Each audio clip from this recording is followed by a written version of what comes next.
Nope, sorry, I got lost there. I lost in the scene. Welcome back to the Dad and Rock After Show. This is Sean. This is Chris. And tonight we were talking about episode 6 of Ahsoka called Far, Far Away. And I had to start with that shot. I mean, typically Yeah. we have our normal opening. Cold openings typically aren't our thing. But that shot there screamed Star Wars to me. Like more than almost anything has in a long time. Just the ominous, chimera. I'd say wrong Chimera, every yeah. time. Rolling in and just coming over that pillar. It gave me chills the first time I seen it. And then I knew my boy was coming. Yeah. Good stuff. We are joined once again by Amber. Hello, Amber. Welcome back. Sorry we delayed a couple days. Just life. That happens. If you know our channel, you know that sometimes Exactly. Family just happens. we're not on time. But yeah, more witches this episode for sure. I really That was awesome. Seeing actually the mother and the the night witches, from Death. Well, they're not on Dathomir, but it was definitely more aesthetically how they're described in the books and what they look like in the animated shows. The Night Sisters of Dathomir. Yeah, definitely that's how they should be presented, I think. I Yeah. feel that a lot more than looking at Morgan. Right, Morgan Le Fay, or I think Yeah, her name is. Yeah. looking at her and seeing, I just don't see it there, but I feel it absolutely in that. But let's just jump into this. Where should we start? You want to Well, start? I want to start with Ahsoka just because that's where the show starts, and there's not much to talk about there. She is talking to Hugh Yang. They're catching a ride in the whale's mouth. They're seeing the little laser light show outside of the whale's. I say the whale, but what's space whale? What are they called? They're Purgle. Purgle, yeah, Purgle. Purgle. Not Porgs. Purgle. Oh, not one of these guys right here. No, is it? I was gonna pet my Purgle. Yeah, pet your Porg. You mean my Porg? Yeah. Do you have That's a a whole Porg or other a show. Purgle? But yeah, so they're going back and forth, and they start out with something that's such a Star Wars reference that made me smile so big, where Hu Yang starts to tell the story and he says, a long time ago in a galaxy far, far away. That's the first thing we ever saw of Star Wars back in 1977. I wasn't there. I wasn't born yet in 1977, but I know that's what people saw. They saw the 20th Century Fox opening, and then, a long time ago in a galaxy far, far away, that's silence. Yeah. And then bam, the Star Wars logo, the crawl. If you're an old school Star Wars fan, you just eat that up. That was awesome. And I love the fact that we've always been told in a galaxy far, far away. Right. Now hearing that the younglings are being told about a galaxy far, far away, that's just opening up so many things to the Star Wars galaxy. Everyone's like, we want more planets. We want this universe is so vast. Yeah. They just went ahead and massively, enlarged what we can learn and where things are. Amber says hearing David Tennant finally say those words was pretty awesome.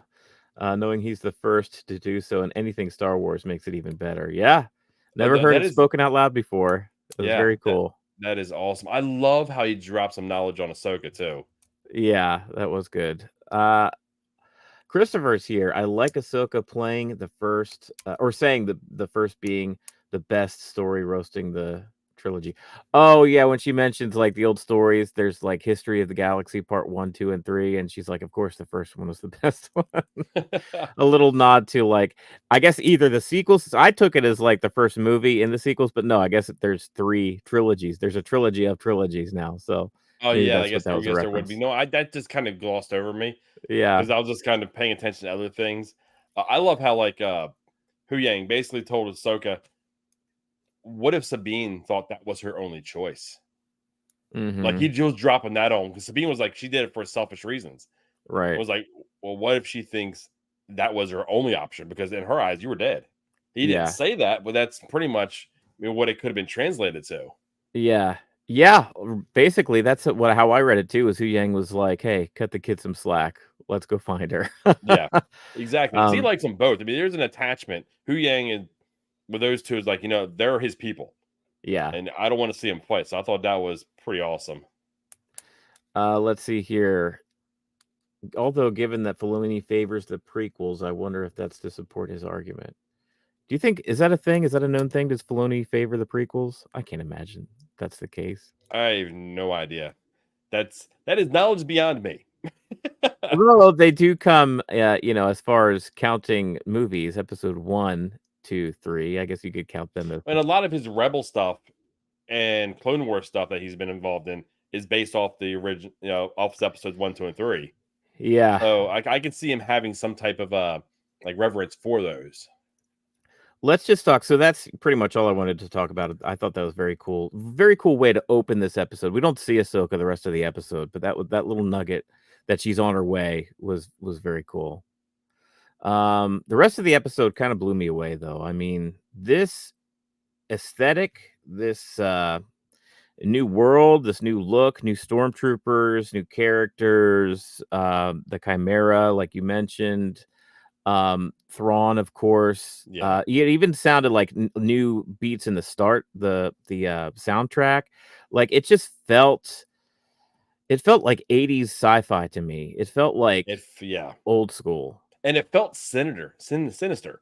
Like Yeah, the it whole did. thing, the planet felt like an evil type planet. When he first pulled in and they find out, like, it's a Purgle graveyard. The Yeah. rings around this planet are just bones. Right. So learning that was cool. And when they get the ping from the sisters and they go down, I mean, they didn't miss much in this episode. Yeah. And there's one thing that stood out to me, though, that I felt like they fumbled a little bit. Okay. And it's not even a big deal. It's just a little like, okay, so how are we figuring BAYLON and SHIN? Are they dark side users? Are they Sith? They're not Jedi? I mean, what are they? Do we know? Well, I don't know if you actually need to put a label on it. They're definitely Force side users. I don't think they practice in the ways of the Sith because that's stringent, right? I mean, there's a set of rules that you follow if you're a Jedi or a Sith, and it doesn't feel like they're following rules. It feels like BAYLON is on a mission. That was an interesting part of this episode too.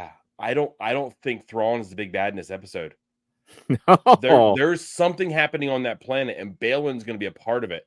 Yeah, and that's going to be what's happening. I think Chimera and Thrawn are going to be gone, and they're going to be left there for whatever's going to happen. I'm wondering if, it could be either. Well, I guess considering we won't have that actor going forward, which is a total shame. Maybe this is a one and done because we know Thrawn is going to be seen further along and past this Ahsoka series, Yeah. I'm wondering if like BAYLON is the big bad of this series. He ends up being like towards the end and maybe they all just barely escape with their lives kind of thing. But yeah, what he's going for is kind of crazy because he's talking about how the ups and downs of society, like historically, like, you see empires rise and fall, new ones rise and fall. Cycle. Yeah. And he's going to put an end to it by beginning a new beginning kind of thing. He's got to be talking about the world between worlds, right? I don't know where this is leading. I don't either. I honestly don't either. I don't think it has anything to do with the world between worlds. I think we're done with that. But I'm not sure how. And seeing that, we know that basically everything started in this area, this planet, essentially. That's what I was kind of getting from this. What is here that started Force users? So there's some power or something here that they have lost touch with, and it's kind of like a kyber crystal calls the Jedi before they're making their lightsabers. Yeah, something's calling to him here, and he's gonna find it. But back to the original question, why I was asking, do you think they're dark side users or what? Sisters look at Sabine and say she reeks of Jedi, and they basically put her in that thing and take her down to solitude. Right. Well, my only issue with that is, okay, she reeks of Jedi. The Jedi were never their problem. It was the Sith. It was the dark side users. They're the ones that basically decimated all of them on Dathomir. Yeah. It was Grievous. It was Dooku. It was, all of them. So I felt like that they missed the mark on that. They did what they did with Sabine for story beating, for get the story moving along, right? But it didn't hold true to what we know of what the actual history of the Night Sisters are. I wonder if that was meant towards, because I get the impression that they have that attitude towards any Force user that's not tapping into their magic. Like any Force user that's just part of these stringent, because they see them both as cults. They probably view Sith and Jedi like a flip of the same coin. You know what I mean? Like I can see that she would be, hate both of them, honestly, because they're forced. The way they tap into the Force is so unique and different from, both the Sith and honestly, the Sith and the Jedi are kind of a flip of the coin. It's like they have the same sort of guidelines, same stringent rules, just like one is dark side, one's light side, as far as like how they tap into the Force. It's very similar. But these witches are tapping into something very different, and that's why both Sith and Jedi have been so like uneasy about. They just kind of let them be. We're like, we're not going to mess with them. They're going to do their own thing. Yeah, so be it. Amber was wondering that too. She's been wondering how they identify as well. They have Jedi-like powers, but clearly aren't the good guys. Yeah. Christopher says, I'm thinking Dark Jedi. Shin has a Padawan rat tail thing. I love their story though. They give off more Jedi vibes than Sith. But Baylan was very clear. He wasn't actually training Shin to be a Jedi. Right. She's trained for something else. And he didn't say what something bigger. Something else is something new, something different. Not Sith either. Yeah. And then they actually identified all the the Jedi that are trained after the actual order fell. And they called him, was it Bakken Jedi? Bakken? Yeah, something like that, which means like just Jedi trained out without like official training, but they learn the Jedi ways through just like being in nature, and I guess which would be your Luke, which would be Ezra, which would be Rey. You named the Jedi after the order fell, which would be everyone we essentially know now. Yeah. So a lot of very interesting like Force stuff, and we tapped on it a little bit. Whatever Baylan's mission is here. Basically, we've opened up this whole window into a new portion of Star Wars that's just all mystery, which is very exciting because for so long we've been learning all the secrets. Pretty much the only secret within Star Wars we don't know of anymore is like Yoda's species. Yeah, I don't know if origins. that'll ever be answered. But like we've been having so many stories between all the media in Star Wars that this seems like there's nothing really new. Every now and then we get a little thing like, oh, that's interesting. We learn a little backstory on a character or a planet. Like, oh, okay, cool. But this is so brand new. It's it's legit a new galaxy. We have no idea where they're going. This may be Filoni's way to work in a lot of legends. Yeah. There's no connection to the actual galaxy we know. All these legends could have taken place out in this galaxy. Yeah. So there'd be no conflict. Like he can bring characters in, but they don't per se have to have the exact same, origins as they did in the legends prior. Right. And I took, as far as this planet being some sort of origin, I don't know if it's that or if we know there's a movie coming out that deals with like the first Jedi, and they are going back as far as that's what their plan is anyway. We'll see if it actually happens. But that would be totally interesting if that has something to do with how the Jedi started, or if I don't know. You could go anywhere here, and that's what's so exciting about it. Yeah, that's why we're kind of sitting like in this watching. Yeah, it's like what's this planet? I don't think we would have come to this planet if there wasn't an actual meaning behind this planet. Yeah. Oh yeah, and the whole Purgle thing, like the rings made out of the Purgle graveyard, like the skeleton. What a cool touch. Like, when they kind of got close to it and you've seen a little bit of it, it's like, okay. You know what that kind of gave me the feeling from? And this is Disney based, but the Lion King, the elephant graveyard. The elephant graveyard. I was thinking kind of gave me that elephant graveyard. Like, don't go into the shadows. This planet's spooky already. But dude, my man showed up. Yeah, Thrawn finally. That, oh my god, it's like when actually that first shot came. Like I said, I was so pumped when I seen that. I knew what it was immediately, and then you can see where it's been there forever. It almost looks like it's been repaired. Some like at the top, Yeah. it's got that gold plating on it. Yeah. Because we got that new general. What's his Mhm. name? Enrich, Enoch. Enoch. Enoch. Enoch. Yeah. Yeah. So we see him, and I think it's like whatever they made his actual armor out of, his faceplate out of, which gave me Roman Empire Yeah. feelings. Like Yeah. like Gladiator. Are you not Yeah. entertained? That's something I was expecting to say that. There's that and actual samurai that had face pieces like that as part Yeah. of their helmets and stuff. Yeah, they're touching on and I've said this word so much already on this show, aesthetic, but it's like it was so like new and fresh, but This also should have tapping been in the into stuff that theater. was old. They missed the Yeah. mark. This should have been. Could you imagine the pop that would have happened with that ship coming in on the Yeah. big screen? Yeah. That would have Oh, been that great. would have been phenomenal. But dude, the music playing, seeing all the troopers just in formation, and all of a sudden Yeah. hearing the music Right. and hearing Thrawn, just seeing Thrawn walk down. I seen that uniform, like, dude, I just got chills now talking about it because he Yeah. is by far my favorite Star Wars character, and just hearing him talk, how fates aligned for all this to actually happen. It And made I'm my used to evening. him. I'm used to that performance from Rebels and his voice and his mannerisms, but you're also used to that and the audiobooks, which is the Yes. same actor, right? Yeah, the Um, 6 new audiobooks yeah, yeah. I'm 6 deep, guys. Yeah, yeah. So, that's what I was curious about. Amber says here she was actually excited because of us, to see Thrawn. So yeah, that was a joy for her too to actually see him finally on the big screen or the small screen. Should have been the big screen. I should Um, have been, yeah. so overall, just give a kind of a summary on how they did within this episode, given your expectations. I lived up to it. I loved because there's a level of, like, arrogance he has, Yeah, and that arrogance absolutely came through. Like, yeah, when he came out and he was talking, he expected everything to happen. And that's the Throne I know. The Throne I know is very calculated. yeah. The fact that Ezra got one over on him, that kind of irked me a little bit because that's not the Thrawn that I know, and a lot of So how did other Ezra people get know. one over on him? Just He by got him. surviving? Well, he was, yeah. Oh, Well, back in Rebels, you mean? in Rebels, yeah, when he was able to get the Purgle and basically just take him here.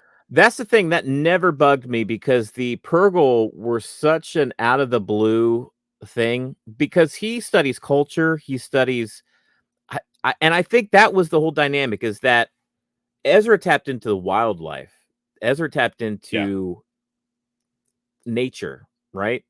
And Thrawn was coming at it as far as culture, history, studying your opponent, and that's kind of a blind spot. You know what I mean? Like nature wasn't a part of his perspective. yeah. So I guess I can the kind of fact do that that. nature was Yeah, a part of taking him down like I like that. I feel like that was the only way that that was going to happen. Now I don't think that's a trick that you could use twice. yeah.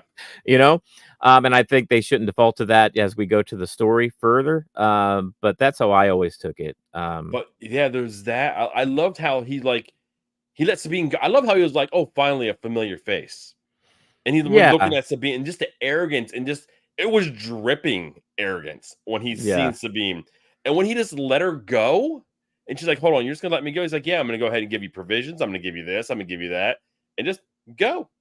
And he's like, "We're not bringing her home, so just get off my right. ship." Who cares? Yeah, Yeah, if you find Ezra, so be it. I mean, we're yeah, probably going to be gone, so you guys can't come with us. yeah. Enjoy. Like he would rather. He knows that if he forces Balin to go against Balin's word, then he's risking a situation between he and Balin and stepping on that new relationship or whatever's established there.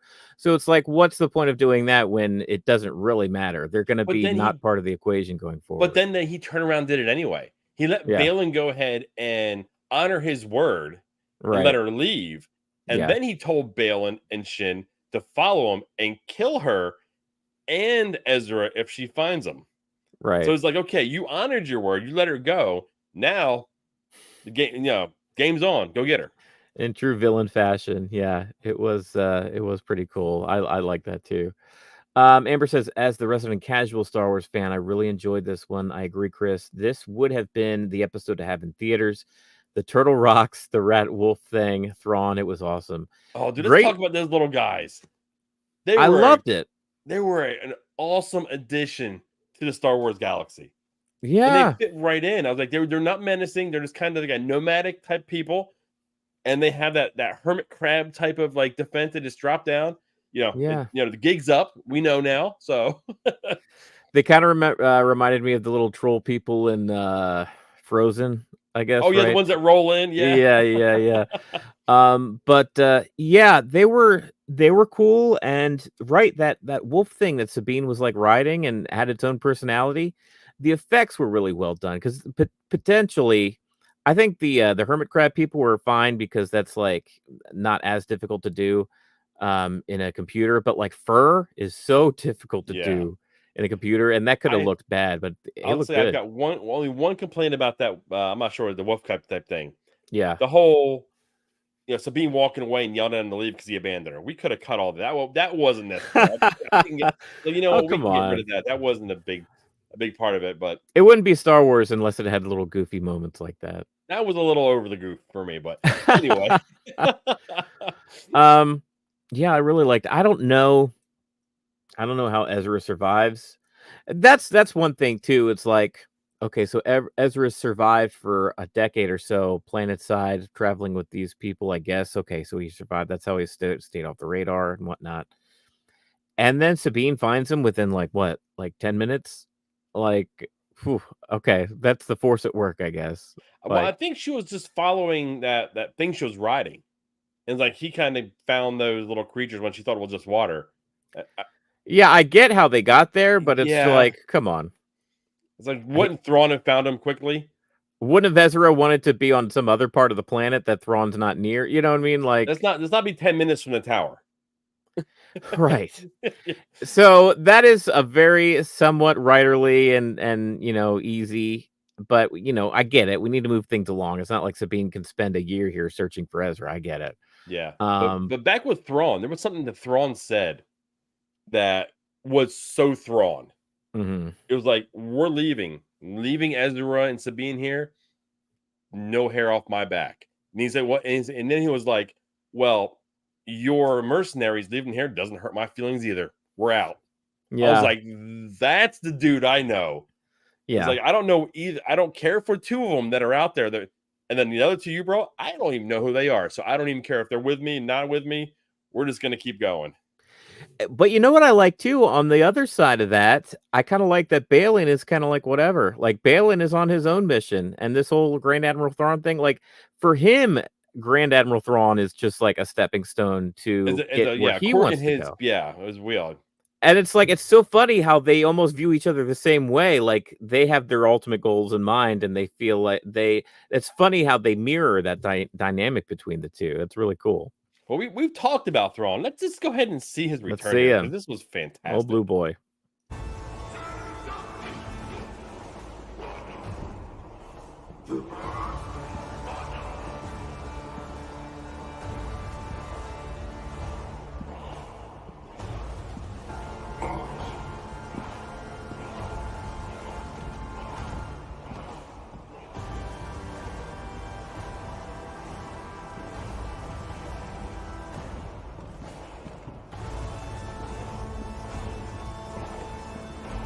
What was first just a dream has become a frightening reality for those who may oppose us. Dude, I can't say how much I love even that first line Yeah, is oh man, it just for people that love Vader. And when they seen Vader and Rogue One go down that corridor and just slice people up, and right. how everyone was like, we wanted to see Vader at that power. Yeah. Seeing Thrawn there walk down and everyone just kind of almost basically bowing at him Yeah. that's just that's my type of Star Wars there for me. So I love that. Now, the one thing I did really want to talk about is that the Seventh Fleet with him, the stormtroopers, or are they reanimated and all his troopers are dead?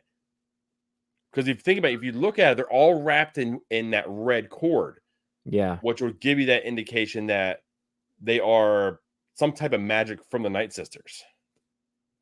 I don't know, and that's part of the mystery right now, and I love that we don't know because It could be either or. It could be because they give such scary vibes. They're either still humans, but they're totally cultish and like gone, right?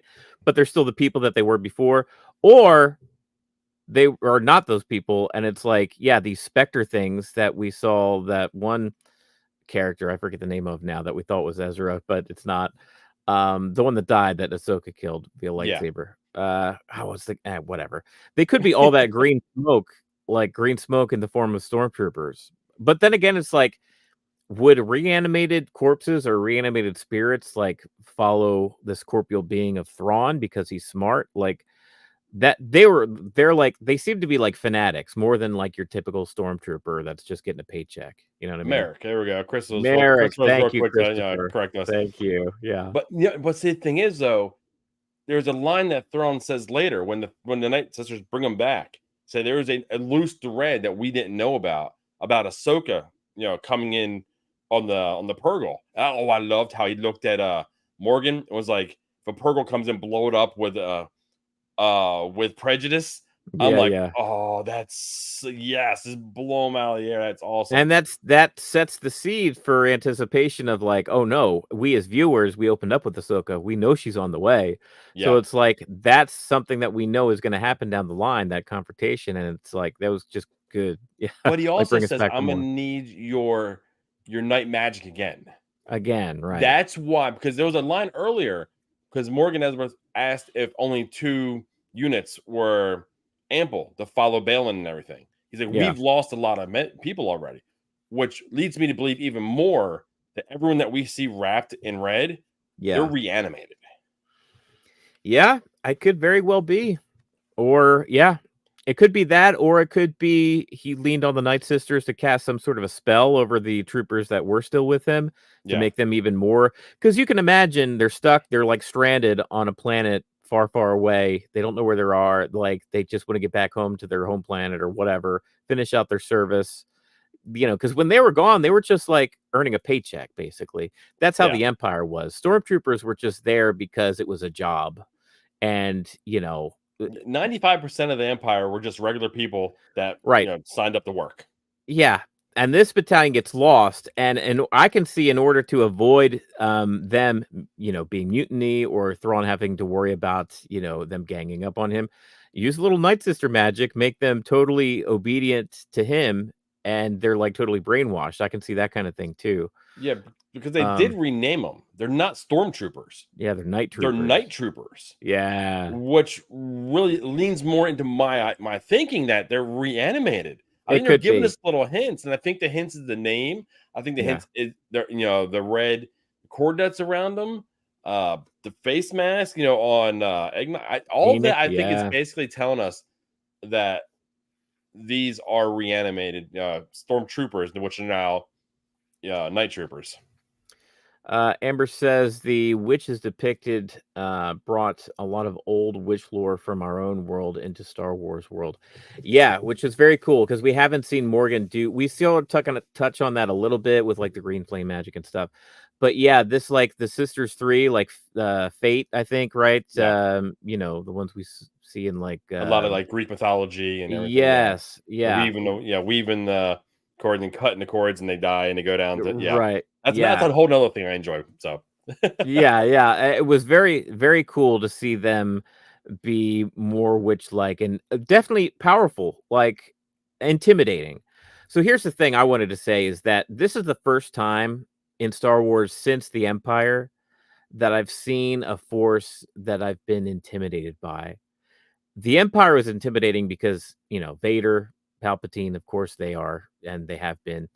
But the Empire as a whole, just because of how massive it is. I mean, you see the Emperor walking down, and you just see legions and legions of stormtroopers. Like, how are our little band of rebels going to get through all that? And that kind of thing. This is the first time where these First Order never gave me those vibes. It's just I just watched The Force Awakening again. Yeah. I'm right there with you. I was like, I didn't feel it. Kylo Ren, I knew he was Han Solo's son like the whole time, and like he was like, I love Adam Driver, and I actually liked Kylo Ren as a character, but he never was the level of intensity as they dropped the ball when they took the mask off. And Yeah. they unmasked him way too early. That was their biggest issue. When he stopped the bolt at the beginning, that was badass. And when they took him and the whole trying to read people's minds, that was all cool. But yeah, this here with the music and then the night troopers chanting Thrawn. Right. Thrawn. He's walking by and it's just a stoic and he just stands there, hands behind his back, military pose, and just starts talking. It's like that is ominous. That is a threat in the galaxy that is worthy of Star Wars. Yes, absolutely. And I never felt that way in the sequels because it was just like you knew that it turned out the dynamic had shifted where it's actually like the First Order that were the underdogs because they were the ones that were like the scraps that came from, we're trying to come back up in the world. Yeah, they were essentially the rebels this time around. They were, yeah. Yeah. But and it's like, yeah, this is just like scary, ominous. The fact that I know Thrawn as a character and he's the head of here's the thing. The Night Sisters and this Legion of Night Troopers would be scary in and of themselves without Thrawn. Yeah. The fact that Thrawn is leading them, I'm like, whoa, this is cool. I'm in. Yeah, I loved it. It was a great introduction. I would seem that we are where we are, and I'm gonna give some warnings. I'm gonna drop some Thrawn world stuff. I would love to see the other Chiss Ascendancy members actually join him. There's another general, female general. I don't remember her name off the top of my head because I haven't been in the book in a minute, but they are really tight. And if she found out he was in trouble, her bringing her ship into the mix would be cool. They're not going that way. I'll be very clear with everybody. Like, I think it would be awesome. All the Thrawn So you don't think we'll see other Chiss? No. Really? I think he's going to be the only one that's going to be in live action. I don't think we're going to see any other members of the Chiss Ascendancy. And the reason I say that is because the way the Chiss operate, they're not offensive. They're the Chiss Ascendancy defense fleet. Yeah. Is a complete defense fleet. They monitor their planets and they only engage when they have to engage. That's what got Thrawn actually in trouble with them. He's seen ahead. He knew the threats. He knew they were going to be engaged. So he got a step ahead of them and took them out. And that's what got him in trouble politically within the Chiss Ascendancy. And that's what basically led him to go ahead and have this side mission. Basically, they gave him the boot, say, hey, watch these guys here. They being ahead of everybody, infiltrate this organization here, the Empire, and keep them away from our area. And then and there was actual conflict in one of the books because the Emperor knew. The Emperor knew there was, he was split between him. Vader knew, but Vader couldn't do anything because he stood side by side with him, and Vader couldn't touch him. And that's the coolest thing. Vader could not touch him in fear of the Emperor. Yeah. There were only certain people within the Empire that had that aura, like Tarkin being another one where Vader just wouldn't mess with it. But yeah, that's quite a stand or a place to stand in, to be that powerful within the Empire that even Vader, you don't have to worry about him. Yeah, I am just like blown away by this episode. Here's a question for you. It seems that Thrawn is somewhat limited in the number that he's got. Like, he needs numbers now if he's going to be this powerhouse. Yes, but he was loading things from the catacombs. He was loading other bodies to be reanimated, to actually push his cause. He is actually arming himself right now. Don't you think there's a limit to, there's got to be a limit to that magic, right? Like, how many corpses can you reanimate? You can create like, dude, you gotta go back and watch that actual Clone Wars episode. They were falling out of the trees. It was nuts. And the fact that, Dooku and Grievous basically sliced them down the way they did, it was just a testament to how powerful they were. Enough numbers to go against the New Republic. If you hit them without them knowing, and then you're actually able to go ahead and get some of the other, parts of the fleet that are just kind of flailing out there waiting for Thrawn to return. Yeah. I think it'd be enough to shock them. And then you'd get, other Star Destroyers to go ahead and join them. Because that's what I'm ultimately wondering here, how this proceeds. Is this going to be the story of a small faction, small skirmishes with Thrawn's small, by comparison, group? You know, he's not going to have an Empire size or maybe not even a First Order size group going forward. And it's the story of Ahsoka and company taking that small skirmish down. Or is he gonna be more of a major threat to the New Republic as a whole? Like, is he gonna get to that level? See, I kind of ruined a little bit for myself because I read some of the legend stuff on accident. It Yeah, wasn't even a purposely done. It's, you know, it was on Wikipedia. right. But Thrawn actually leads a few battles, and he wins a couple, and then the one he loses is his demise. Yeah, I don't know if we're going to go that route within this. I don't think we're going to go the whole heir of the Empire because that stretches things out quite a bit. And I think we're going to go ahead and get this finished out within a movie. I don't think we're going to get multiple movies. I think we're going to get really one movie when it comes down to it. So yeah, there's going to be enough that they're going to have an issue. Like it's going to almost, I think we may see 3 movies in one. There's going to be, I think there'll be maybe 3 different battles. yeah, Kind of like, you know, Empire Strikes Back in the middle, then, you know, the Republic wins on both ends. And that final end maybe actually maybe the beginnings or the buildings of what we know as the First Order. right.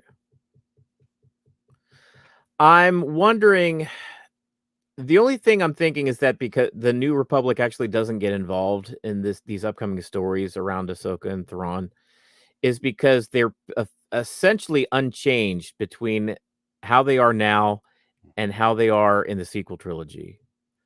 They I would think, but you know, it is the New Republic. But I would think if they had a threat that almost takes down the fledgling brand New Republic from the get go, only a decade after Return of the Jedi, Yeah. they'd be more serious about like, okay, maybe we don't need to decommission our ships and like do all this thing. That's Maybe, my biggest issue with my Mothman. The minute she took over, yeah, it's like they don't want this fleet.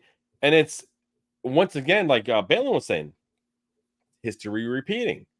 Within the High Republic stuff, the actual I'm sorry, she's my Mothman is the I'm blanking on her name, what her title is. Chancellor. Chancellor, thank you. Yeah. The Chancellor back in those days is the exact same way. They don't actually have an army. They have some defense fleet that, you know, are kind of like for each individual planet, but they don't have their own. So it's almost like the wheels turning, and the same thing is happening over and over again. Christopher says maybe that is why the witches are helping him, some kind of pact to get them both back to their galaxy and take over. Witches get their vengeance. Yeah, so the witches of Dathomir, they were pretty all but wiped out, right? Count Dooku was the one to do that. Yeah, Dooku, and I think Dooku sent Grievous in when he Yeah. found out he was double crossed by them when Savage was sent to go ahead and be his apprentice. Right. So they're you know, witches scorned for sure. So Do you they think they're would going back to definitely have reason. Dathomir? Would they try to go ahead and like kind of repopulate Dathomir in any type of way? I would love that. I would love to see Dathomir. Yes. The return I of say Dathomir. yes. I don't know if they are or not, but yeah, let's go. Make that the first stop. Yeah, honestly. And it falls right into Filoni's world. You know what I mean? That's something Filoni would do. Because that's always my biggest thing with Star Wars. Is there's so much genocide. You have all these awesome groups, and then they're just wiped away like they're never there. Yeah, and it's happened multiple times in Star Wars. We know how like the Wookiees had an awful time during the Empire. Like Kashyyyk was just almost ruined as a planet, and like tons of examples. I mean, Mandalorian, like there's a ton of them where the Empire just like decimated like whole groups of people and species. I do. I like it when they get into that serious stuff in Star Wars stories too. But we have the one last big scene to take place. Let's just go ahead and take a peek at it and we'll talk about it.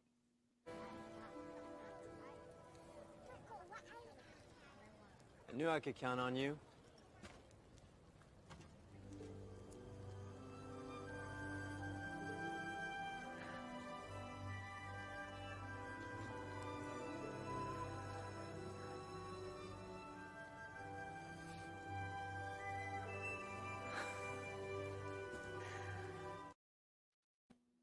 Return of Ezra. Yeah, I'm curious because honestly, I was a little underwhelmed, and I've seen Rebels. How does Amber feel about that scene? Like, was that just like, oh, okay, I guess that's Ezra. All right, well, because that's kind of how I felt in that scene. It was so underwhelming compared to the rest of the episode. Yes, right. It didn't. It felt out of place. There was nothing to it. It's like, oh hey, hi, Yeah. okay. I mean, that wasn't something that was really big about. Christopher says, I did not like Ezra entrance. No emotion, no tears, no hugs, no kisses. Christopher, you should have been cast as Ezra. I wish we could go back in time. That's hilarious. But yeah, you're right. It was underwhelming for me too. I mean, Amber says, thanks to you guys, I knew it meant much, but it was cute. So okay, well, it looks like Amber got at least something a little out of it. They kind of slow played it, the smile that's being Yeah. had, the whole thing. Then there was the guilt. It was like, well, it did work, didn't it? And then she was like, it worked. Yeah, let's not talk about it. Yeah, let's not talk about how I just undid everything that you just sacrificed for X amount of years you've been, in exile. Right. And I'm curious how that's going to go over. Like, okay, you found me, yes, but you just undid what I did. So I'll be a little upset. You took this huge, dangerous player off the board for the galaxy's sake. You made that sacrifice, and I just kind of handed it the ability for him to go right back. But hey, I found you. Hey, Ezra. Yeah. Yeah, she's right to the whole thing. They don't stay in one spot very long. And I guess he apparently can talk the language. I was like, it would have been a cool beginning, maybe to an episode. Or not. This episode felt too big for this scene. Yeah. And I feel like they thought it would be larger. It would go over bigger.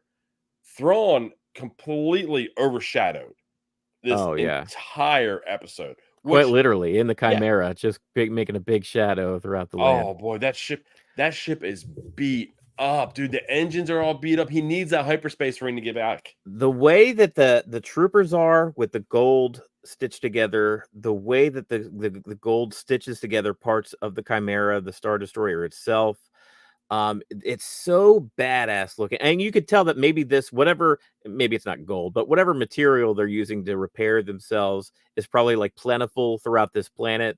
So that's why they have so much of it. But just the look of it is so cool. There's this one shot where Thrawn sends BAYLON and SHIN out, and they ride off from the bottom of the base to the bottom of the tower, and the camera's pointed upwards, and you see the Chimera just stationed above the tower while they're riding through the bottom. I was like, oh man, that's like Lord of the Rings, man. Just lowering over it. Yeah, so cool. That whole thing, from how they actually mastered the actual like design that was actually etched on the bottom of the Chimera. Yeah. And I really, like I said, I already mentioned it, but I love how they actually panned back and you've seen the damaged hyperdrives. They didn't hide it. They're like, this ship is crippled. That's why it's still here. Yeah. So it was, that whole thing was funny. Well, not funny, but it was just awesome seeing it. Yeah. It's funny. I said Lord of the Rings, but now, like, we've seen Ahsoka come back as like Ahsoka the White, right? We've seen this like tower was looming large, these shots. We've seen these little hermit crab robot things that are kind of moving around almost like hobbits. See actually reanimated, death-mirroring soldiers. Yeah, we're talking Return of the King. Yeah, right. Yeah, Ghost Warriors. Like, yeah, there's a lot of touches here. Parallels being happening here. Yeah, which I'm a fan of. You and I. I got no issue with it. I think it's awesome. By me. Lord of the Rings with Star Wars with lightsabers. Then let's go. Yeah, let's do it. What we got going on in the chat here? Let's see. Christopher says, imagine being a casual fan, never watched Rebels, and you hear so much about Ezra and then blah. Yeah, which Amber says pretty much described her experience. Definitely need to watch Rebels. Working towards it. Hubby and I got into Star Wars for the first time during pandemic, saving Rebels for when things dry up due to writer and actor strike. Yeah, good plan there, Amber. There's a lot of content to go back to. It's not long. It's 3 seasons. They're like 20 some minutes long. I think there may be like 15 to 20 episodes per season though. So they're traditional TV. Right. Christopher asks here, with only 2 episodes left, what are our theories? And I can't believe we're down to only 2 episodes left here. I like we got Thrawn when we got him. I didn't want him too early. I didn't want him too late. Like I didn't want him popping in the last episode. Wow, how? I'm just trying to think. Like, how are they going to go ahead and get Ahsoka into this mix? Like, I don't think he's fighting Ahsoka. I think he's going to she's going to wind up showing up, and she's going to go ahead and be sidetracked by BAYLON. Thrawn's going to bounce. Yeah. Thrawn's going to see his opportunity, and Morgan and Thrawn are going to go. And they're going to leave Shin. They're going to leave BAYLON. They're going to leave Ahsoka and Sabine and Ezra all on that planet. Yeah. Now, how they get home is going to be a whole different story. But then again, they have coordinates to get home. They didn't have coordinates to this place, so their home planet and galaxy. You would think they would have the coordinates within their actual hyperdrive, would they not? Their computer? Maybe. But well, that's an added thing too. Is like this is where the Purgle travel when they die, or this is where like this is not typically a return trip for the Purgle. Like they don't leave this place once they come here. That's how I read it anyway. Yeah. So that's going to be interesting. Like, was this a one-way ticket for Ahsoka as far as hitching a ride with the Purgle to get here? Is she going to get on a ship and just sail into the sea? Yeah. Right. Yeah. Continue our into the west. Yeah. Yeah. Or we've seen she's done it once, and Ezra has done it once with the combined powers of Ahsoka and Ezra. Will they be enough to maybe hitch a ride back to? Will they find an ancient Jedi temple, an ancient Jedi Sith temple? Kind of one of those before there was a split between the two. Will they find an ancient temple that they've got to open up with their? Oh, listen to this! Oh, I just had a cool idea. I'm sorry. Excited yourself. We see this happen within Rebels. We see where Maul and Ezra have to work together to open up a temple. We see it happen with Canon. What if there is a temple there that they need all 4 of their powers combined to open a temple, to be able to find a way out? They actually are forced to work together. Yeah, I can see that. To find a way out of here, or to continue Baylan's search for what he's going. Because, Maul, his goal was to go ahead get the actual dark side crystal thing. I forget. I'm blanking on what it's called, and then lure Vader. Right. There. So I would like that. I would like to see Thrawn bounce. Yes. Get out of Dodge. Mm-hmm. The New Republic see him show up. He gets back in. You have the New Republic there. You have I'm blanking on names, but everyone sees him. Everyone's like, oh my God, he's back. Right. And then you have the other story happening with the other 4 or 5 trying to return now. Yeah. I can see that. I think that's probably what happens is that Thrawn escapes with Morgan, with the Chimera. They're gone to parts unknown in the actual Star Wars galaxy. And I think that maybe Ahsoka, I think Baylan is trying to get to the world between worlds. I think it wasn't just an introduction and we're done with it. I think whatever his plan is has to do with the world between worlds. He gets in there, Ahsoka gets in there, and I think maybe that's how they escape. And the world between worlds is also a connection between this galaxy and the other one. What if he achieves what you're saying? What if he gets to the world between worlds? Ahsoka joins him. And he has no ambition of leaving. His ambition is to sever the ties, to start anew. Right.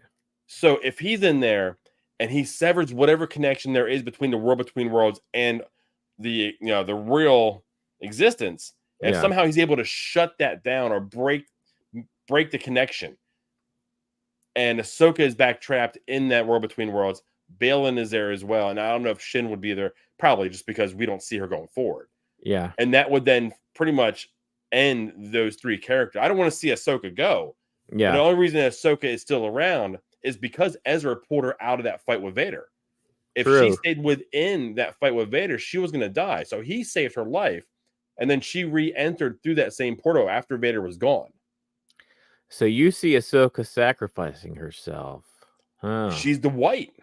Yeah. It would follow all the other things that the way we're kind of thinking. Right. She would sacrifice her unknowingly sacrifice herself because she would wind up following Baylan, and Baylan would complete what his actual mission. We have a few things here. So Christopher says hermit crabs versus night troopers and the locals. Fight. I don't think you introduced a natural order like that. It was just like stormtroopers and Ewoks all over again. I can see that happening for sure.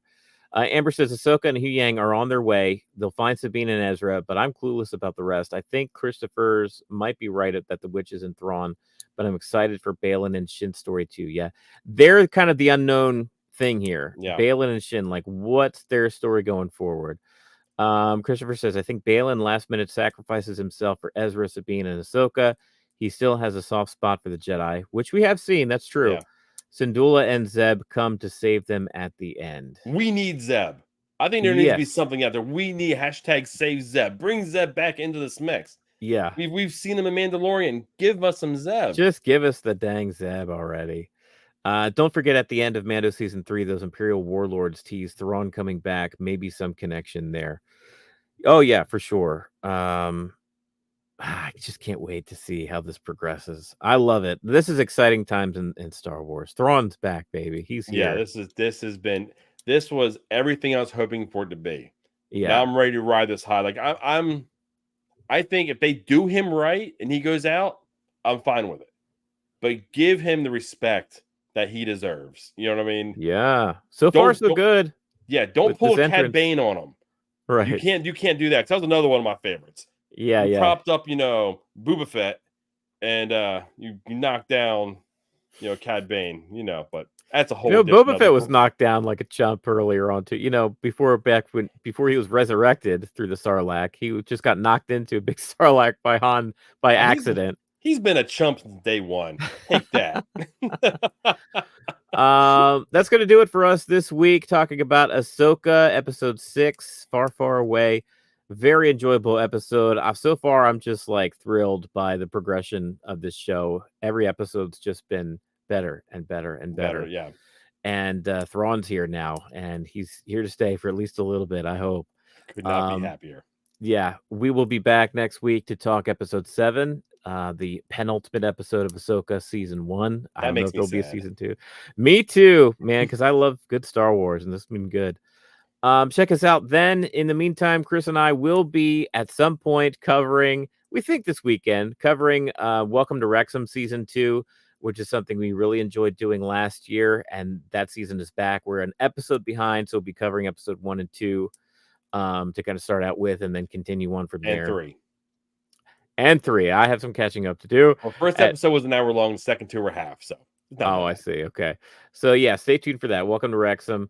And other than that, we are going to see you next week. There we go. May the Force be with you. We'll see you.